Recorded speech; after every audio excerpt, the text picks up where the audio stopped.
Well, let's start with the news coming in first. The opposition meet to discuss a presidential candidate is over. Speaking to the media after the meeting, TMC Chief and West Bengal Chief Minister Mamta Banerjee holding cards close to her chest, saying that no name finalized for the presidential candidate. Take a listen.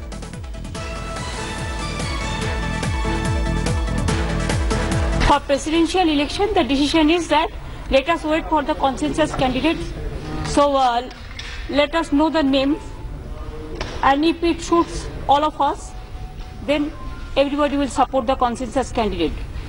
If it's a secular fabric and all this like this, so whatever we have taken the earlier stand, that stand is okay. And regarding these 3 years, there are some problems regarding Kashmir, Saharanpur and other incidents, demonetization and others. I think we are coming with a joint statement. They will give you the details about that. What is the committee decision? Only I can tell you that everybody is in a favor that if the candidate is good and secular and they are familiar with the constitution, then we may support the consensus candidates. If it is accepted by all. Otherwise they will sit and they will decide the candidate. Let's get the first word in from the BJP. GVL Narasimha joining us. Mr. Rao, thanks for speaking to India today. Your first response to the opposition meeting that just got over and presidential candidate was the agenda. Mamta Banerjee speaking on behalf of the party is not disclosing the name but making it clear it has to be a secular candidate with right credentials. No, I think if this is all this opposition group has to say, they could have said this even earlier.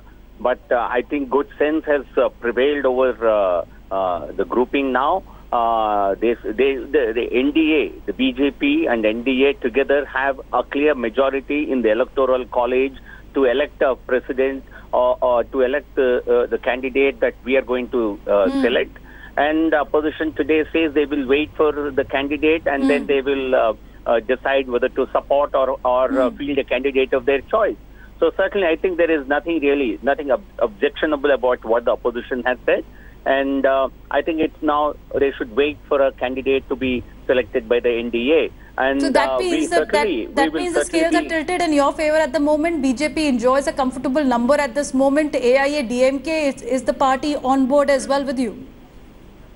You see, in the electoral college, the BJP has just about a majority. We were short by a few numbers, yes. But some parties like YSR Congress have already publicly announced support for the BJP candidate. With that, we already have a majority. So therefore, the election of the candidate is almost a foregone conclusion. So when the opposition says, that a committee will be formed on the presidential poll if there is no consensus on candidate, no need to worry for the BJP at the moment. And also, are you worried with the TRS playing an ifsi butsy game? No. I think every party will eventually come around to supporting the BJP. The candidate that the NDA is likely to field in the election, because the electoral college is in our favor. Even if they want to insist on an election, I think they would only be this would simply be a token fight.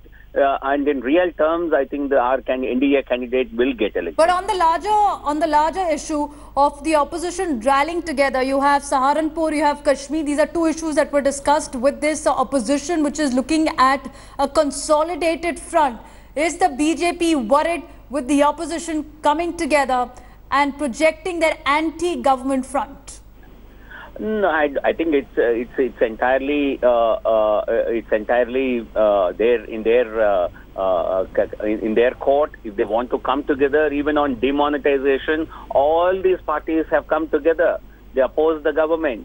So did it have any impact on the electorate, on the elections in the 5 states? So it's their right to come together. But honestly, I think one thing that really binds all of them together is the fact that most of them are actually suffering from, most of them have been found to be having Benami properties. And Lalu, Karti Chidambaram, Robert Vadra and Mayawati and her brother, many of them have been in the IFS storm in the last few months. So this meeting, I don't know if they informally discussed the kind of problems that they face. All because right, this is fast degenerating into a Benami property alliance. All right, Mr. Rao, strong words from the BJP's GVL Narasimha Benami Property Alliance. A desperate cohort is how he's marking the opposition meeting today. Let me go across to my colleague Anand Patel, who's joining us. So, Anand, the bigger story here is that was the opposition able to consolidate their front? Because we've seen that even in the past parliamentary sittings, we haven't seen a stronger opposition. This meeting, indications of a stronger opposition coming out? Well, you see, important constituent of the this opposition, Nitish Kumar, wasn't here. Neither was Lalu Prasad Yadav. Both were represented by their leaders. Certainly, it was an attempt by UPA chairperson Sonia Gandhi to bring together all the opposition parties and bring out a consensus on the name of the president. But certainly the statement by Mamta Banerjee clearly says that the dilemma continues in the opposition parties, because Nitish Kumar has indicated that he's okay with the name of Pranav Mukherjee. Even Mamta Banerjee batted for him. But certainly, there are divisions in the opposition, and that is reflected in the statement which Mamta Banerjee gave, that they're still trying to come at a consensus, and the name will be announced later. A joint statement will be issued later on. So certainly dilemma there, but yes, certainly opposition unity showing there on the day the Modi government completes 3 years in office. Yes, the timing cannot be missed there, Anand. Thanks for joining us with all those details. But a presidential race, does the opposition really have the might to swing it in their favor? Thanks for joining us for the moment.